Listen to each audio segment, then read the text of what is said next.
Good evening. Last presentation of today. I'm sure you're all very tired, so I will try to make this as less boring as possible. Okay, yeah, FIC 2023. Great conference. Everyone's been talking about the Russian-Ukrainian cyber war. Everyone's been talking about hacking and all the cool stuff. But now we're going to dig into some really interesting things in which we're going to talk about what Scada is, what industrial control systems are, and what are the vulnerabilities associated with them in real time. Okay, well, that's a little bit about myself. If you guys didn't attend the previous presentation, my name is Shamir, and I belong from Pakistan, and I'm the third ranked bug bounty hunter according to a lot of platforms. I run 3 companies and I've written 3 books, and I'm doing my PhD in applied blockchain. All right, enough about me. So before moving ahead, guys, show of hands, do you know who created the first computer virus? Does anyone here know? No one? Yeah. Do you know who created the first computer virus, Sax? No, there was a computer virus called the brain computer virus. Okay? Sorry, we're gonna have the clear answer. Yeah. Maybe in 1919, in the earlier. No, the first computer virus that propagated using floppy disks was the brain computer virus, which was created by 2 Pakistani brothers. And I say this proudly because the guy from FIC, Mikko Hipponen, actually went to Lahore to meet them. It was just an interesting fact. It has, less to do with this presentation, but this does. As we can all agree that these are the 5 national building blocks: power, water, electric, communication, and nuclear. These are the 5 national building blocks that make up a nation entirely. What if one of them or all of them went out? What if we lose something? What if something happens and the power goes out?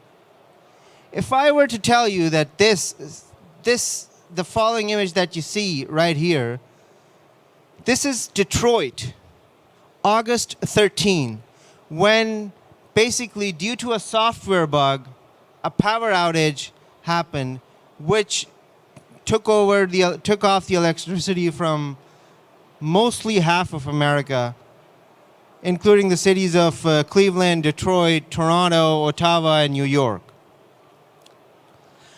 Now, what's interesting about this is this happened because of a software bug. This was not someone pushing the wrong buttons. This happened because of a bug in a software. It was not a hack, it was a bug. How did it happen and why did it happen? Because somebody woke up someday and decided, okay, we're going to control power plants using some sort of electrical or electronical machinery that propagates and translates via software. Hence, Scada, which is what we're going to talk about today. Scada is basically an abbreviation of supervisory control and data acquisition. It's basically a system that lets us control industrial control systems. It lets us control power plants and oil grids. Now, these are the main components that consist of a Scada system. There is a remote terminal unit. There is a programmable logical controller, usually it is manufactured by Siemens. There's a telemetry system. There's a server. And there is a human interface machine. Each one of these systems, or all of these systems combined, actually make up a Scada. And these are some of the well-known protocols in a Scada system. And this is very important.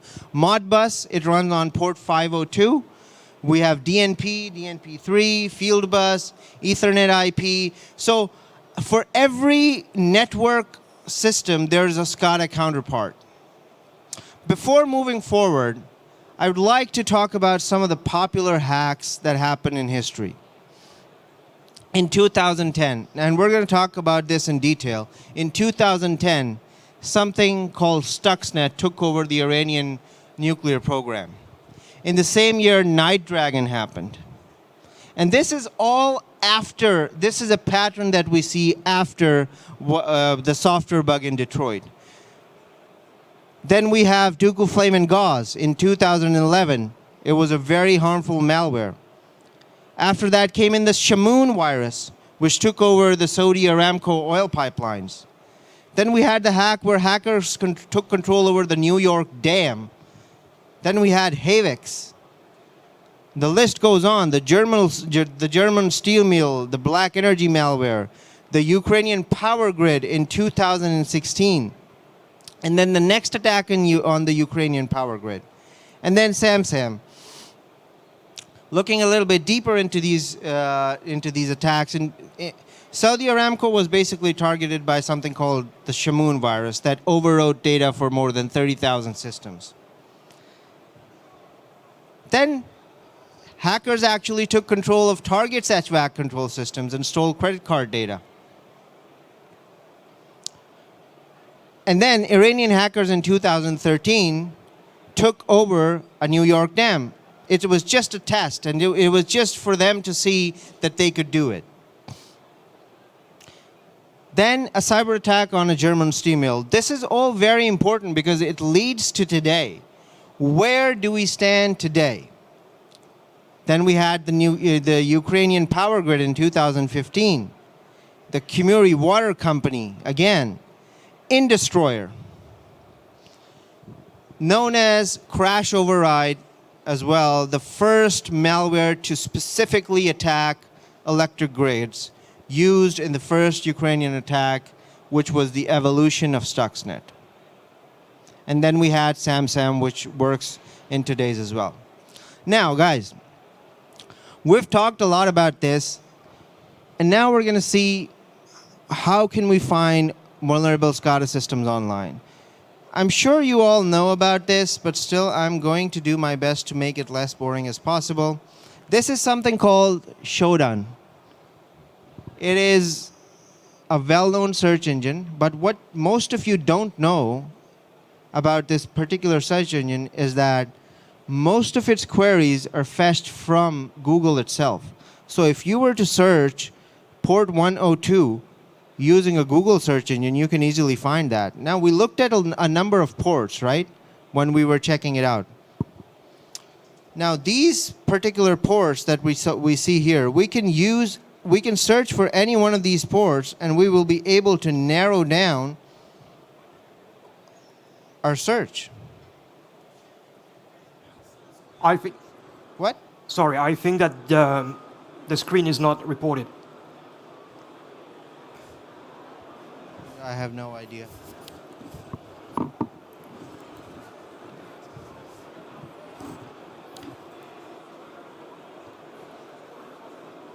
now?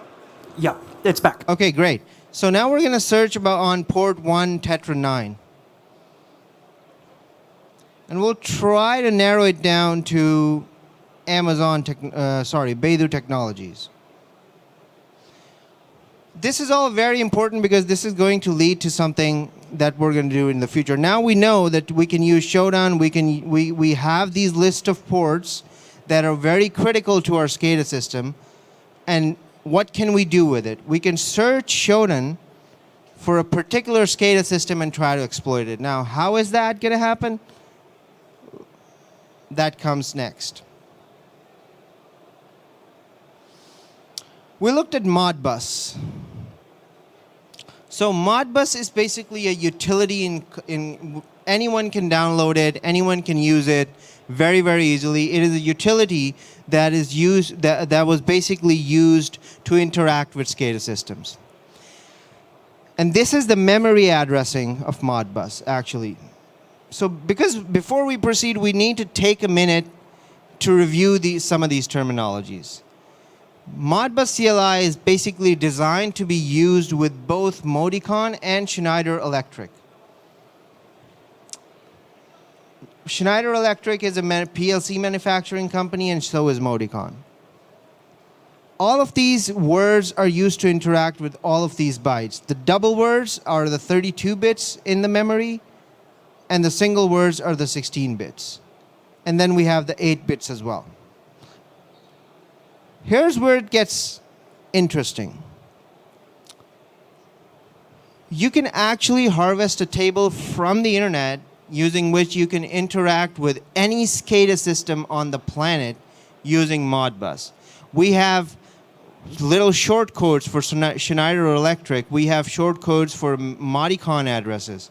We have short codes to inflow parameters as well. This is basically how you use Modbus. We have a read command, we have a write command, and we have a dump command. What we're doing here is, which is very interesting, we identified a vulnerable Scada system using our Shodan search engine, right? Now, using Modbus, we are going to read the registers in that Scada system, and then we're going to write the registers onto that Scada system to directly interact with the coils. Here's how it works. I have basically hidden the IP addresses to keep the parties involved safe, assuming that I knew that, assuming that I knew that it was a Schneider Electric PLC. I entered Modbus, I read, and then I entered this particular terminology. Because now we have located a functioning Scada using Shodan, now we are trying to read some values from that facility. As you can see that these are very innocent screenshots, and there are literally thousands of Scada systems that you can attack with this tool. So here, we're going to try using Schneider Electric terminology, which is percentage, capital M, capital W, to designate a word in the memory, and then we're going to read the first 20 words from the memory, which we are doing right here. So these are the first 20 words, and then we can read in the second screenshot on your right side, we can read the same registers using the Modicon technology. Now that we have seen how we can read these values, let's see if we can write these values. After reading, we are able to easily write values onto those coils and onto those registers. We initially talked about Stuxnet. Stuxnet was a menace for everyone. And why was it a menace? It was a menace because it only increased the temperature of the Iranian centrifuges by a single percentage, by 1% only. Here, if we can interact with these coils, and if we can basically change the electrical output of these coils by a single percentage, imagine what hell would that bring down onto the Scada system. By the way, I have this. Let's see where it all started. It started with Stuxnet.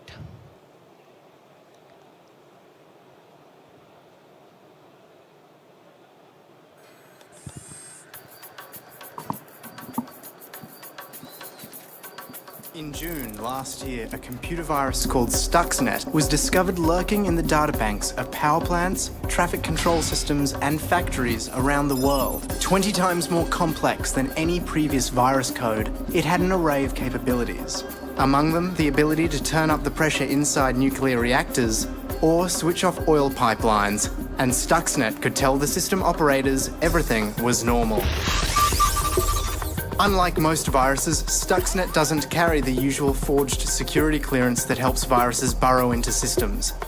It actually had a real clearance, stolen from one of the most reputable computer technology companies in the world.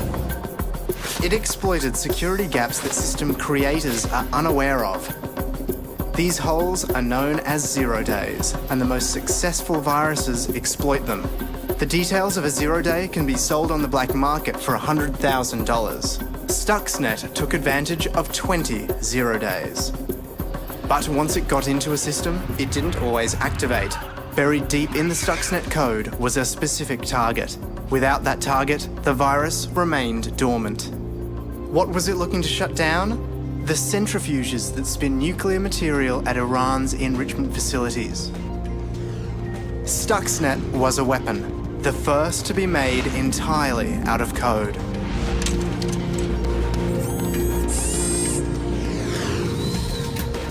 The Washington-based Institute for Science and International Security says the virus may have shut down 1,000 centrifuges at Natanz, Iran's main enrichment facility, last year.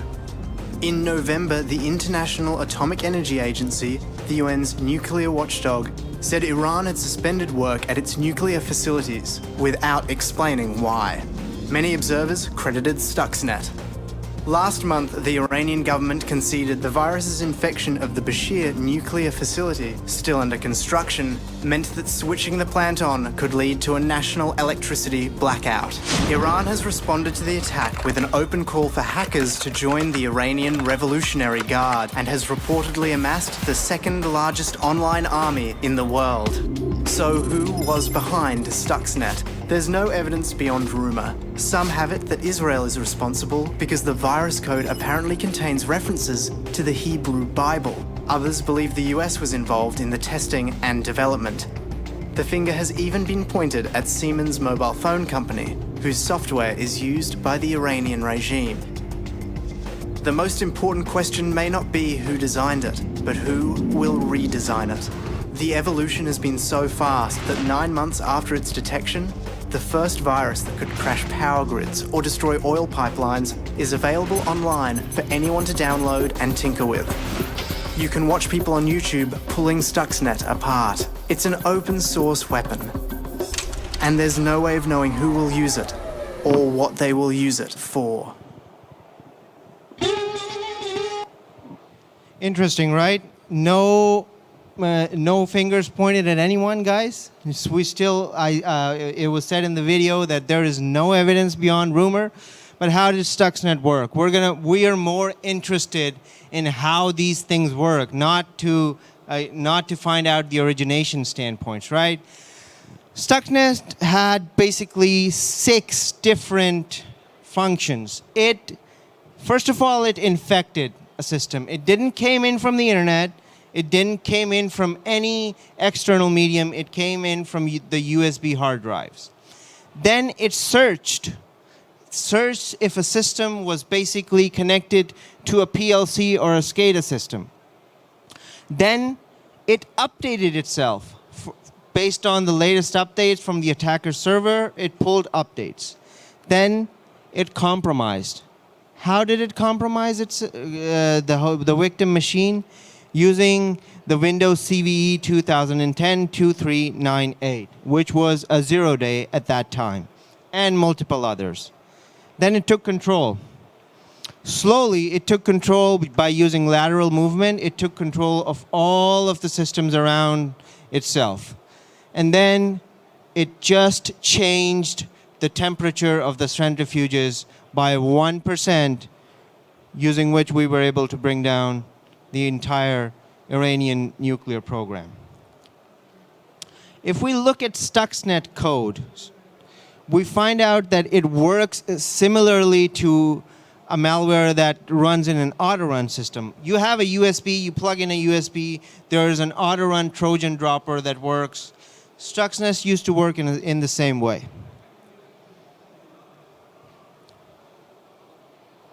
But instead of executing a file, it executed a shortcut to the control panel itself. It executed a .lnk file that directly interacted with the control panel, which in itself was a malicious file.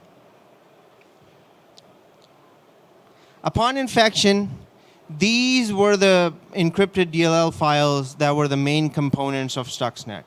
And these were the files that were basically manipulated in the registry of the computer system because Stuxnet was utilizing 0 days.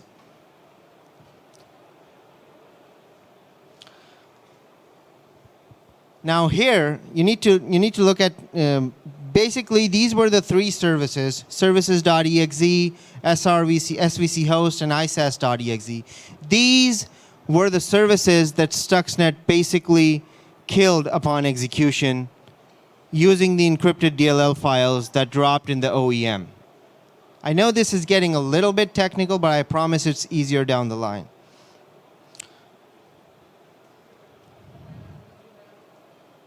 And now let's talk about how it remains stealthy. Basically, the file wtr414.tmp hooks the following APIs to hide Windows malware files in the removable drive itself. Stuxnet basically invoked these files in itself, and it invoked. Now, how did Stuxnet find that the Siemens PLC was actually vulnerable? How did Stuxnet find that? We're going to do a demo for that right here.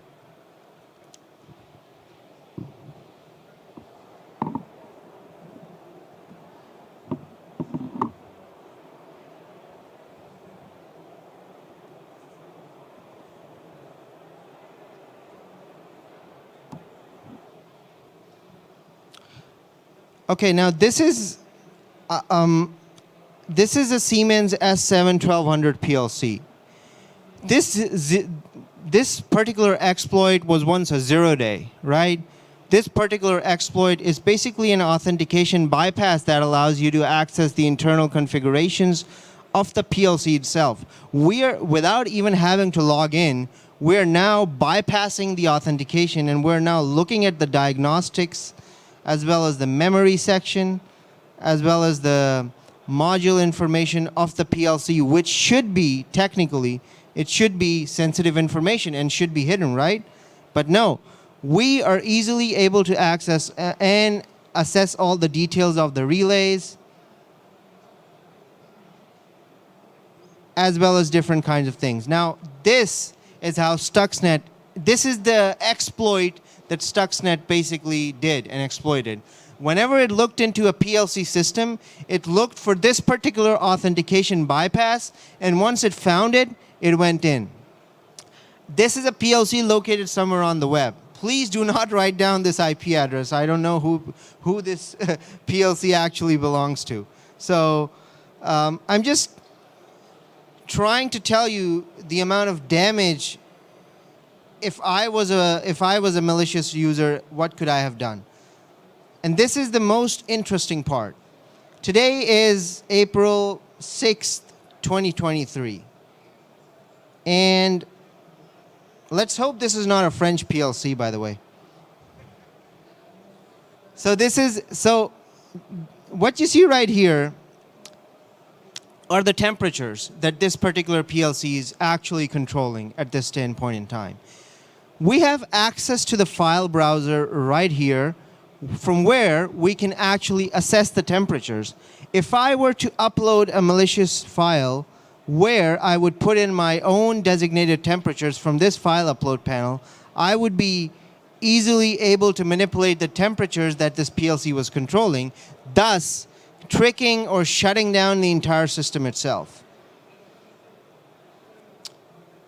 What I'm trying to show you here is that this does not require any programmatical expertise. This does not require anything to do with a super sharp brain. This only requires a little bit of curiosity. I was able to find this exploit using a simple web search. It took a lot of time while I was doing it on the plane, but this is the particular exploit that Stuxnet used. And this is the PLC that is widely being used in 87.3% of industrial control power plants all around the globe. This is why we initially looked at Shodan. Anyways, let's move ahead. Okay, this is a fun slide. Now, what you see in front of you are weapons of mass destruction. B-2 stealth bomber, which is $1.01 billion. We have the Virginia submarine. We have the Gerald aircraft carrier.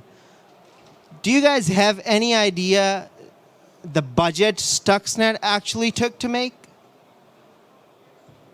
No, right? It is 10% of the cheapest weapon of mass destruction. In 2010, Stuxnet was supposedly to have taken just $100 million. That's it, to create itself. And now we are living in the age of InDestroyer. InDestroyer 2. I was a privileged researcher to have worked with the ESETS team in reverse engineering this malware. InDestroyer 2 is a successor of the InDestroyer malware, which was specifically created to bring down power grids. InDestroyer 2 in today's world is the Stuxnet of mass destruction. How does it work? It is very similar to its predecessor. Now, we looked at different ports that are associated with Scada systems, right? We looked at them. We looked at different kinds of ports. We looked at different kinds of aspects. But there are also protocols. InDestroyer 2 basically exploits the IEC 104 protocol, which is used for power system monitoring. Now, the problem with this particular protocol is it is based on TCP. And it is mainly implemented all across Middle East and Europe. And we all know where the oil comes from. It comes from Saudi Arabia, right? So that's how InDestroyer basically works. It was deployed. How did it work? How did it happen? We all know it was deployed as an exe file onto computer systems in Ukraine, and it was specifically targeted to be executed at 4 o'clock, 4:10 in the evening, when everybody's leaving for home, and doing their own work. Okay. Ransomware. We cannot conclude a Scada presentation without talking about ransomware, right? Ransomware is the holy grail of exploitation. Ransomware is something that everyone talks about, everyone knows about, but we did not know about ransomware until something called Eternal Blue and WannaCry came out in 2017. The exploit was basically, shadow brokers, the hacking group, basically leaked NSA's secret tools, which to date they still deny. Sorry, NSA fanboys, whoever is sitting here, which to date they still deny, which gave birth to the WannaCry ransomware, which was the most horrible ransomware for Scada systems all across the globe. It basically exploited the Windows SMB version 2 service, and it was an exploit that was a chaotic weapon that was then converted into a ransomware. Now, we have a funnier version that me and some of my friends created over the years. It's called Jasmine. Let me show you what Jasmine is and how it basically works.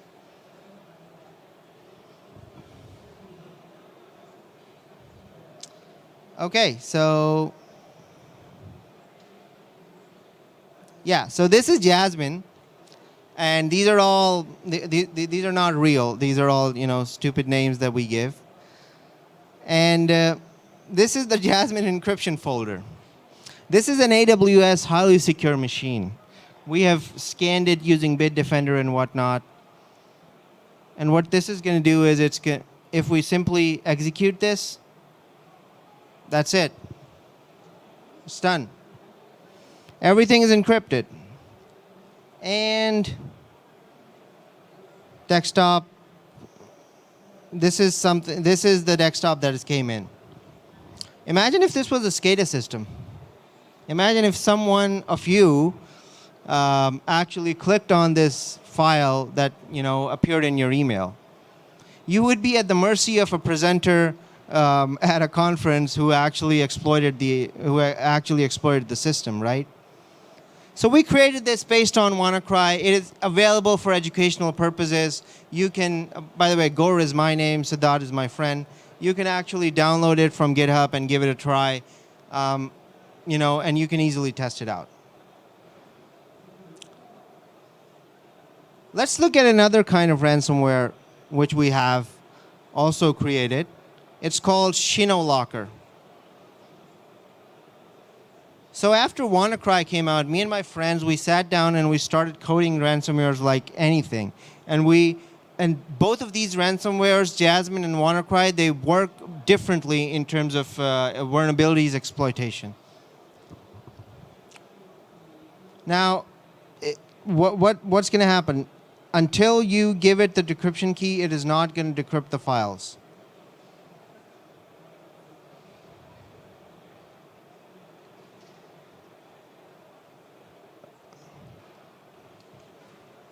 Yeah, this is not working for some reason. Hold on.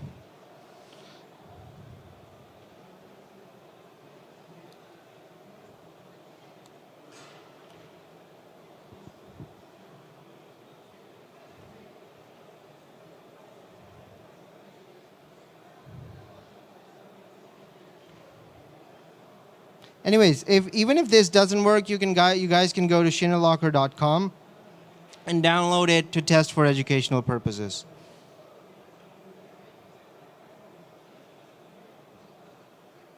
Here you can get the decryption key very, very easily, and you can put it, and it will decrypt your files.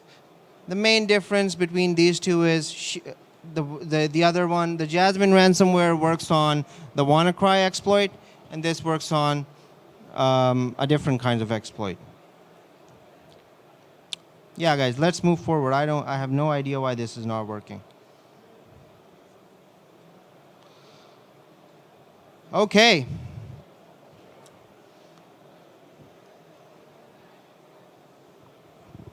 The biggest Scada hack of today, the Colonial Pipeline hack.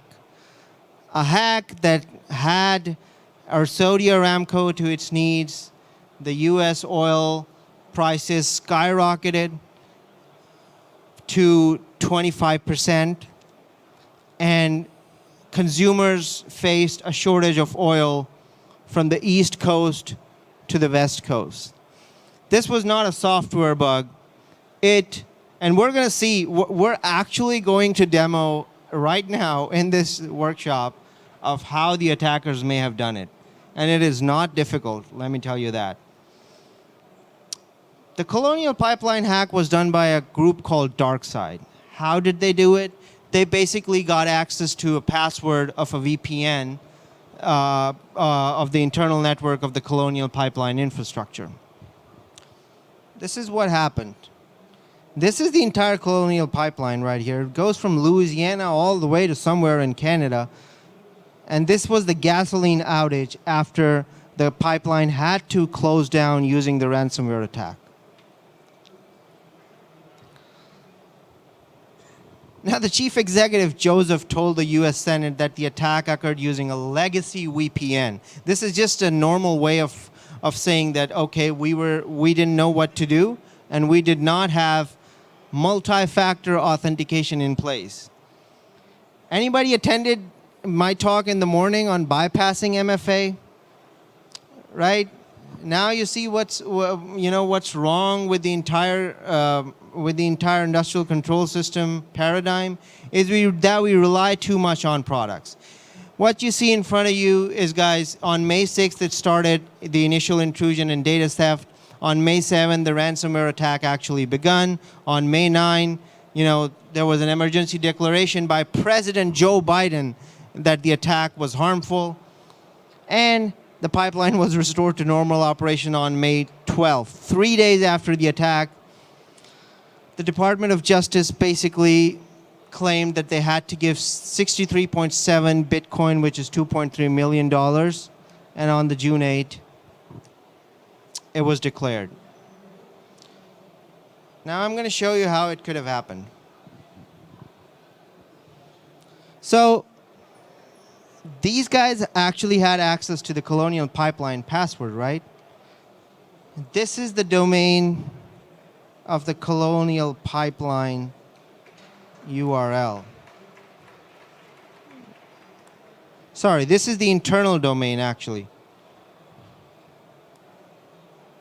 See? This is the internal domain of the Colonial Pipeline. There are multiple tools out there, we all know, to do threat hunting, to do, God knows what. If you look at a tool that I work with, it is called Dhashed.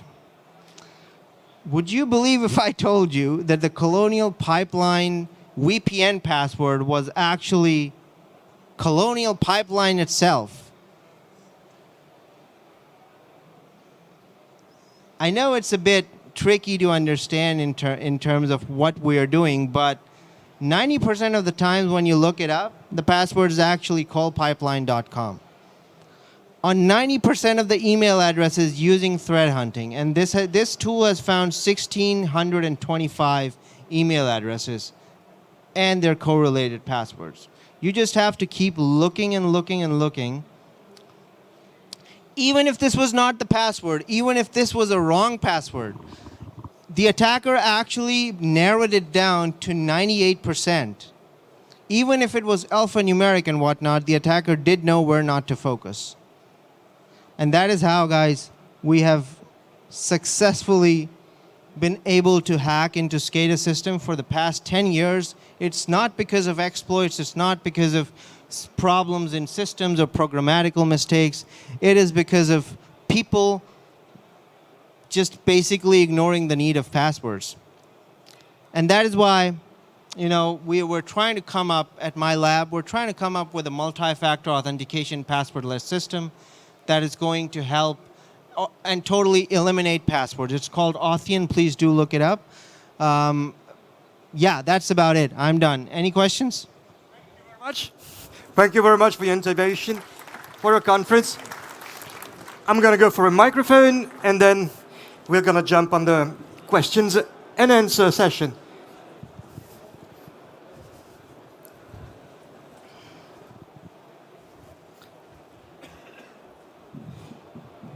So, is there any questions? Are there any questions in the audience? Yes.